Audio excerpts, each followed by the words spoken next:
Good morning students, मैं करण सिंह आज की क्लास में आप सभी का स्वागत करता हूं। हम लोग क्वांटम मैकेनिक्स में कॉम्पटन प्रभाव का अध्ययन कर रहे हैं। कॉम्पटन प्रभाव क्या है हम लोगों ने लास्ट क्लास में भी डिस्कस किया था, साथ ही साथ हमने कॉम्पटन शिफ्ट भी ज्ञात किया था। ओके, एक बार रिपीट करते हैं और उसके बाद आज के विषय पर आने वाले हैं, जिसमें हम ज्ञात करेंगे किसी प्रतिक्षिप्त इलेक्ट्रॉन की गतिज ऊर्जा। ठीक है, तो कॉम्पटन प्रभाव क्या है? हमें पता है कि जब विकिरण का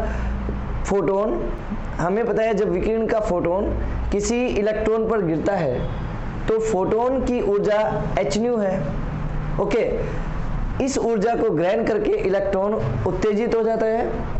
उत्तेजित होने के बाद वह वापस जब पूर्व अवस्था में आता है तो एक फोटोन उत्सर्जित करते हुए खुद प्रतिक्षिप्त हो जाता है। ओके, खुद अपनी जगह छोड़ देता है।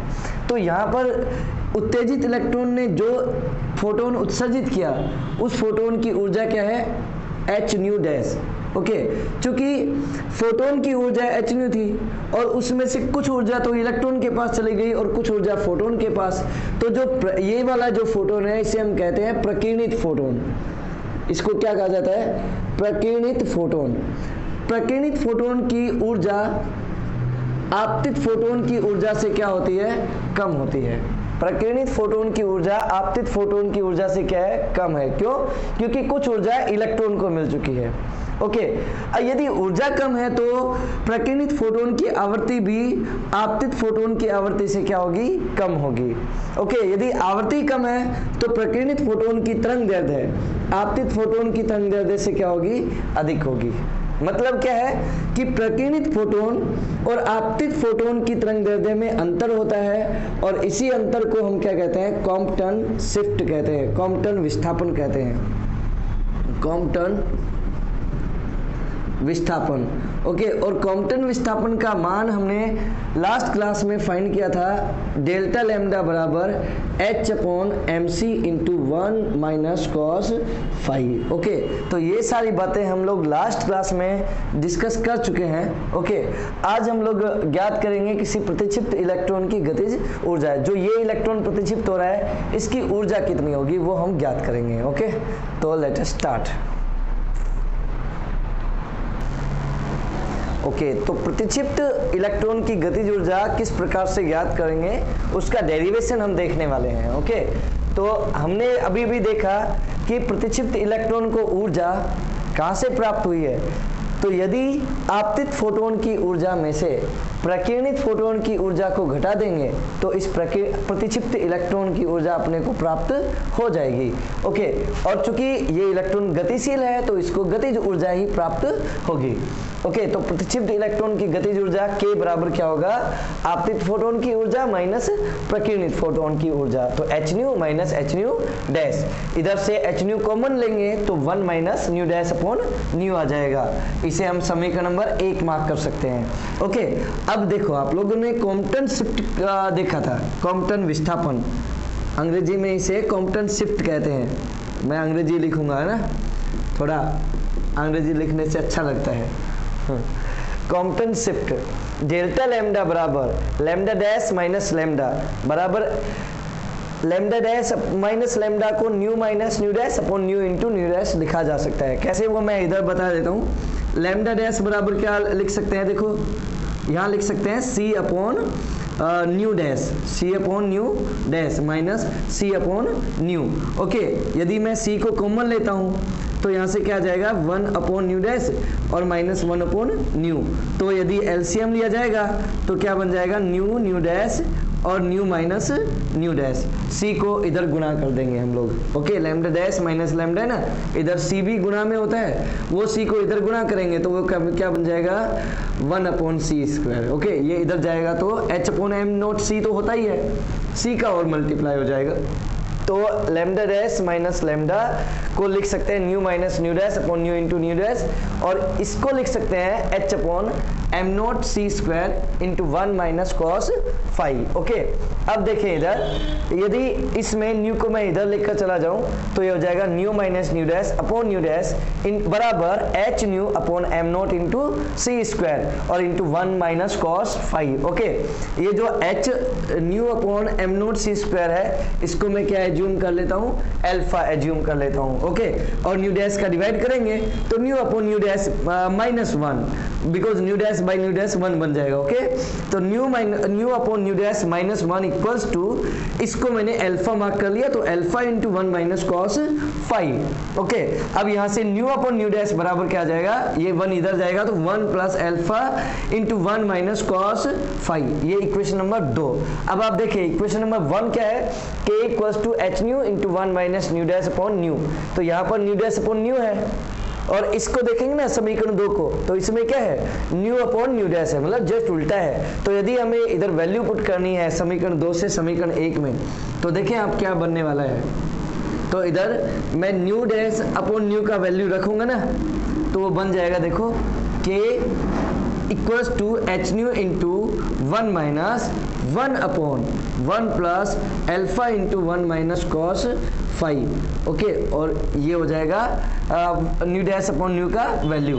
यदि हम इसको आगे सिंप्लीफाई करेंगे तो ये क्या बन जाएगा आपके लिए, देखो तो k बराबर आ जाएगा यहाँ से h nu into 1 minus 1 plus alpha into 1 minus cos 5। Okay, और minus 1 upon 1 plus alpha into 1 minus cos 5। Okay, अब देखो माइनस 1 से प्लस 1 कैंसिल हो जाएगा तो k will be equals to what, h nu alpha into 1 minus cos 5 upon 1 plus alpha into 1 minus cos 5। This is the equation which has to be derived. Okay, ये समीकरण number 3 है और यही है प्रतिक्षिप्त electron की गतिज ऊर्जा का व्यंजक। ओके, अब इसके लिए कुछ विशेष स्थितियां होंगी वो हम लोग देख लेंगे। विशेष स्थितियों में क्या लेना है, अग्र प्रकीर्णन, अग्र प्रकीर्णन के लिए फाई क्या रहेगा, अग्र प्रकीर्णन के लिए फाई 0 लेंगे, पश्च प्रकीर्णन के लिए फाई 180 डिग्री लेंगे और लंबवत प्रकीर्णन के लिए फाई कितना लेंगे, 90 डिग्री लेंगे और अपने को के अलग अलग वैल्यूज प्राप्त होने वाले हैं। प्रतिक्षिप्त इलेक्ट्रॉन की गतिज ऊर्जा का जो हमने व्यंजक प्राप्त किया, इस व्यंजक में फाई के अलग अलग वैल्यूज के लिए अग्र प्रकीर्णन, पश्च प्रकीर्णन, लंबवत प्रकीर्णन के लिए के वैल्यूज देखने वाले हैं। ओके, अग्र प्रकीर्णन के लिए फाई कितना होता है 0 और cos 0 का वैल्यू होता है 1। इधर यदि cos 0 का वैल्यू 1 रखेंगे तो 1 माइनस 1 कितना हो जाएगा, 0 हो जाएगा, तो k विल बी 0। मतलब अग्र प्रकीर्णन की स्थिति में गतिज ऊर्जा कितनी रहेगी, इलेक्ट्रॉन के पास 0 रहेगी। मतलब कोई भी इलेक्ट्रॉन यदि आपतन की दिशा में यदि जाएगा तो उसके पास कोई ऊर्जा नहीं रहेगी। ओके, कोई भी इलेक्ट्रॉन मतलब आपतित फोटोन की दिशा में नहीं जा सकता है। ओके, पश्च प्रकीर्णन की बात करते हैं तो पश्च प्रकीर्णन के लिए फाई कितना होगा, 180 डिग्री और cos फाई की वैल्यू कितनी होती है, cos फाई की वैल्यू होती है -1। cos फाई की वैल्यू कितनी होती है, -1। तो यदि यहाँ पर 1 माइनस और -1 रखेंगे तो वो +1 बन जाएगा दोनों तरफ ही, तो 1 + 1 कितना हो जाएगा, 2h new alpha upon 1 plus 1 minus 1 plus बन जाएगा ये भी, तो 1 + 2 अल्फा। ओके, तो पश्च प्रकीर्णन में जो प्रतिक्षिप्त इलेक्ट्रॉन की गतिज ऊर्जा है वो क्या रहेगी, मैक्सिमम रहेगी। पश्च प्रकीर्णन में प्रतिक्षिप्त इलेक्ट्रॉन की गतिज ऊर्जा क्या रहेगी, मैक्सिमम रहेगी। यदि हम लोग एक और प्रकीर्णन का केस देखें, लंबवत प्रकीर्णन का केस देखें, लंबवत प्रकीर्णन की बात करते हैं हम लोग, तो लंबवत प्रकीर्णन के लिए फाई कितना रहेगा, 90 डिग्री रहेगा, तो k will be what, h nu alpha और cos फाई की value 0 upon 1 plus alpha into 1 minus 0, तो यहाँ से k will be what, h nu alpha upon 1 plus alpha. Okay, this is the equation for लंबवत प्रकीर्णन। Okay, perpendicular scattering. Okay, तो ये था प्रतिक्षिप्त इलेक्ट्रॉन की गतिज ऊर्जा कॉम्पटन प्रभाव के अंतर्गत। अब हम निकालेंगे ये जो प्रतिक्षिप्त इलेक्ट्रॉन है उसकी दिशा, मतलब थीटा का मान ज्ञात करने वाले हैं। ठीक है, तो वो हम लोग सॉल्व करते हैं।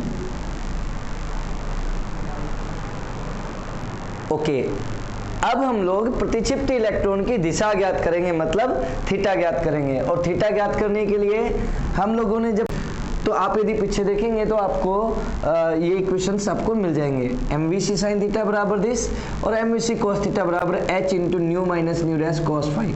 ओके, इसका डेरिवेशन हम फिर भी कर सकते हैं, लेकिन समय वेस्ट करने का कोई फायदा नहीं है। एक बार आप पीछे जाकर जरूर देखें कॉम्पटन शिफ्ट के दौरान। तो यहाँ से tan थीटा आ जाएगा समीकरण इसमें, और इसका भाग लगा देंगे तो साइन बटा कोस tan होगा भाई। ओके, तो nu dash sine phi upon nu minus nu dash cos phi.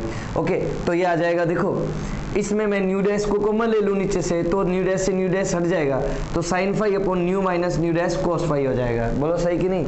अच्छा, अब हमें पता है न्यू बाई न्यू डैश का वैल्यू क्या है, 1 plus alpha into 1 minus cos phi, अभी अभी हमने देखा। ओके, और कोस फाई तो एज इट इज है ही।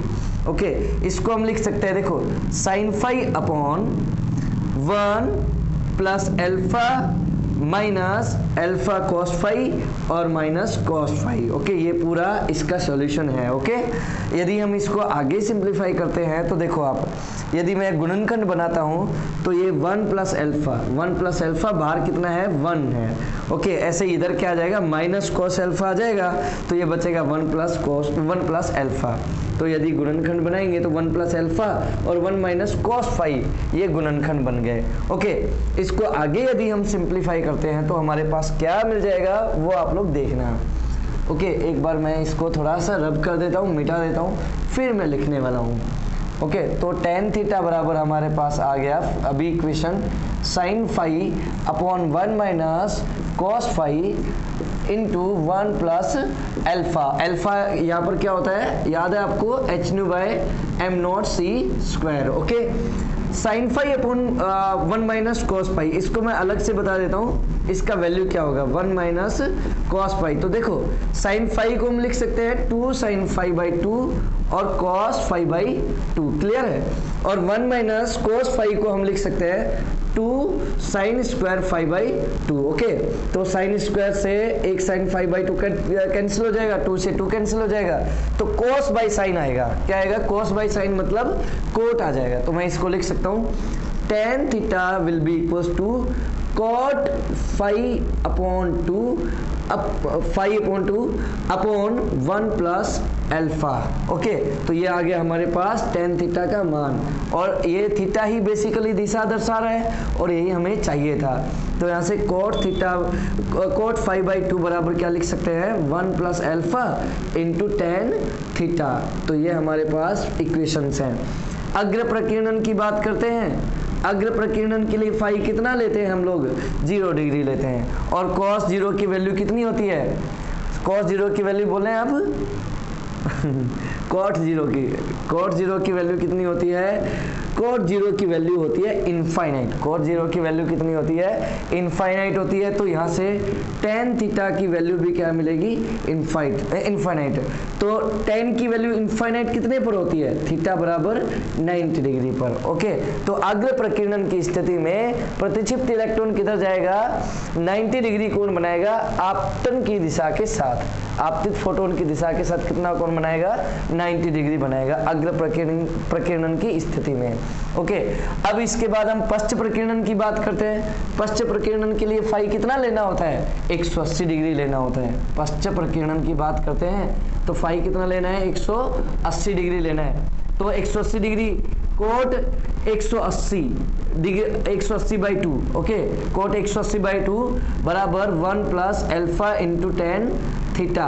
और कोट 180 बाई 2 का मतलब क्या है, cot 90। Okay, equals to 1 plus alpha into tan theta. और हमें पता है कि कोट 90 की वैल्यू कितनी होती है, tan 90 की वैल्यू यदि इनफाइनाइट है तो कोट 90 की वैल्यू 0 हो जाएगी, क्योंकि वो उसका इनवर्स होता है, व्युत्क्रम होता है। तो 0 equals to 1 plus alpha into tan theta.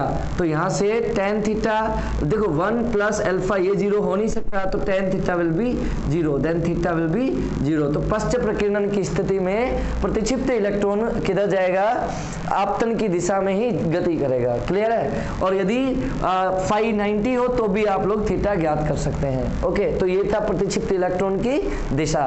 अब हमें क्या निकालनी होगी, प्रतिक्षिप्त इलेक्ट्रॉन का वेग। ओके, 8 उसमें थे। ओके तो बेटा अब हम लोग प्रतिक्षिप्त इलेक्ट्रॉन का वेग ज्ञात करेंगे। सही है, प्रतिक्षिप्त इलेक्ट्रॉन का वेग किस प्रकार से ज्ञात करेंगे, तो उसके लिए देखो प्रतिक्षिप्त इलेक्ट्रॉन की ऊर्जा लिखेंगे पहले, वही यहीं से E बराबर क्या रहेगा, h nu minus nu dash और plus m naught c square. Okay तो प्रतिक्षिप्त इलेक्ट्रॉन की ऊर्जा लिखेंगे E बराबर h nu minus nu dash plus m naught c square, यदि इलेक्ट्रॉन के विराम द्रव्यमान को कंसिडर करते हैं तो। ओके अब यहाँ पर हमने लास्ट ईयर में पढ़ा था, ओके लास्ट ईयर में जब हम मैथमेटिकल फिजिक्स पढ़ रहे थे तब हमने पढ़ा था संवेग ऊर्जा संबंध होता है E स्क्वायर बराबर P square C square plus m naught square C पर पावर 4। ओके तो इस इक्वेशन में E का वैल्यू पुट करेंगे हम इधर, तो यहाँ पर देखो h nu minus nu dash और plus m naught c square का होल स्क्वायर, ये देखो a प्लस b का होल स्क्वायर, तो इसको ये मैं इस साइड वाले को तो इधर लिख लेता हूँ p स्क्वायर c स्क्वायर और plus m naught square c पर पावर 4। ओके अब इसको आगे सिंप्लीफाई करेंगे तो इधर देखो a स्क्वायर तो h square nu minus nu dash square plus b square तो m नॉट स्क्वायर c पर power 4 plus 2a h nu minus nu dash और इंटू बी एम नॉट सी स्क्वायर। ओके और M naught square c पर power 4 M naught square c पर power 4 cancel हो जाएगा, तो यहाँ से आ जाएगा पी स्क्वायर सी स्क्वायर और बराबर h यहाँ से न्यू स्क्वायर कॉमन ले लूंगा तो 1 minus nu dash by nu 2 whole square plus 2 M naught C square H nu into 1 minus nu dash by nu. Okay तो यहाँ से ये सब चीजें आ गई हैं, ठीक है। और अल्फा जो है मैं H nu by M naught C square की जगह क्या यूज करने वाला हूं, आगे अल्फा यूज करने वाला हूं, ठीक है।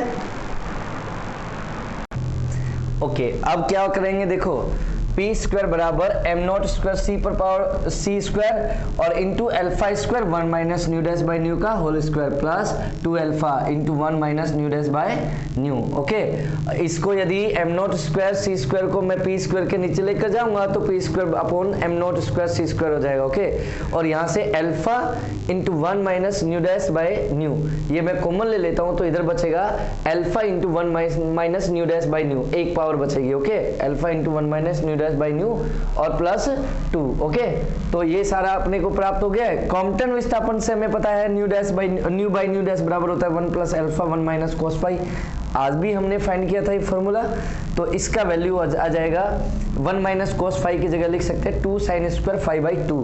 ओके कॉस 2 थीटा बराबर क्या होता है cos square theta minus sine square theta, उस फॉर्मूला से हमने 1 माइनस कॉस फाई की जगह क्या लिखा 2 sine square phi by 2। Okay यदि अब इसको आगे क्या लिख सकते हैं तो देखो यहाँ पे 1 minus nu dash by new को क्या लिखा जा सकता है 1 माइनस ये देखो न्यू बाई न्यू डैश है ये, तो ये हो जाएगा 1 upon 1 plus 2 alpha sine square phi by 2, nu by nu dash का वैल्यू इधर पुट कर दिया हमने। ओके और इसको सिंप्लीफाई करेंगे तो देखो ये इधर एलसीएम लेंगे तो ये हो जाएगा 1 plus 2 alpha sine square phi by 2 और इधर -1 आएगा तो 1 से -1 कैंसिल हो जाएगा, तो यहाँ से nu 1 minus nu dash by nu बराबर क्या आ जाएगा 2 alpha sine square phi by 2 और upon 1 plus 2 alpha sine square phi by 2। Okay अब हम लोग क्या करने वाले हैं, अब हम लोग 1 minus nu dash by nu का वैल्यू समीकरण 3 में रखने वाले हैं। ओके तो समीकरण 3 को मैं अभी किस प्रकार से रीराइट करूंगा वो आप देखना, ठीक है। ओके अब आप देखें हम लिख सकते हैं P square by M naught square C square बराबर 4 alpha square sine square phi by 2 और into 1 plus 2 alpha plus alpha square sine square phi by 2 upon 1 plus 2 alpha sine square phi by 2 का whole square. हमने क्या किया, हमने 1 minus nu upon nu dash का value समीकरण 3 में रखा। ओके अब चूंकि हमें पता है P बराबर एम वी होता है किसी इलेक्ट्रॉन के लिए, इलेक्ट्रॉन का संवेग क्या होगा P बराबर एम वी, आइंस्टीन के समीकरण से m बराबर M naught by root 1 minus V square by C square लिख सकते हैं। ओके और एम नॉट वी देखो बीटा क्या होता है, बीटा बराबर होता है V upon C. Okay beta बराबर क्या होता है वी अपॉन सी, तो वी की जगह मैं लिख सकता हूँ सी इंटू बीटा। ओके, और v अपॉन सी की जगह लिख दिया मैंने बीटा, तो 1 माइनस बीटा स्क्वायर। ओके, अब ये जो वैल्यू है p की यहाँ पर पुट करेंगे इस इक्वेशन में, तो ये आ जाएगा beta square upon 1 minus beta square. Okay, और ये तो इधर वाला तो है ही एज इट इज। यदि हम लोग इसको उल्टा कर देंगे, इसको यदि हम उल्टा कर देंगे तो ये हो जाएगा 1 प्लस 2 अल्फा साइन स्क्वायर 5/2 का whole square upon 4 alpha square sine square 5/2 into 1 plus 2 alpha plus alpha square sine square 5/2। That's मतलब केवल क्या किया हमने, जो इक्वेशन ये वाला इक्वेशन है इसको जस्ट उल्टा बना दिया हमने, है ना, व्युत्क्रम कर दिया इसको। अब देखो बीटा स्क्वायर का डिवाइड कर देंगे तो 1 upon beta square minus 1 equals to this. Okay, अच्छा अब क्या करेंगे, इस 1 को इधर लेकर जाएंगे, ये पॉजिटिव बनेगा, लास्ट में बीटा हमें मिलेगा 1 अपॉन बीटा स्क्वायर मिल जाएगा यहाँ से। ओके, और फिर उसको उल्टा करेंगे तो हमें क्या मिल जाएगा, बीटा प्राप्त हो जाएगा। v बराबर होता है बीटा इंटू सी, यहाँ से बीटा का मान ज्ञात करके और यहाँ पर रखेंगे तो हमें मिलेगा किसी भी प्रतिक्षिप्त इलेक्ट्रॉन की चाल 2c alpha sine 5/2 into root 1 plus 2 alpha plus alpha square sine square 5/2 upon 1 plus 2 alpha plus alpha square into sine square 5/2। Okay, तो ये है किसी प्रतिक्षिप्त इलेक्ट्रॉन का वेग का व्यंजक। ओके, तो ये पूरा टॉपिक था कॉम्पिटेंट प्रभाव का। आई होप कि आपको कॉम्पिटेंट प्रभाव समझ में आया होगा, क्योंकि 3 वीडियो लेक्चर्स में हम लोग कॉम्पिटेंट प्रभाव की ही बात कर रहे हैं। ओके, तो नेक्स्ट वीडियो में हम मिलेंगे प्रकाश विद्युत प्रभाव के साथ। ओके, तो आज के लिए गुड बाय, थैंक यू।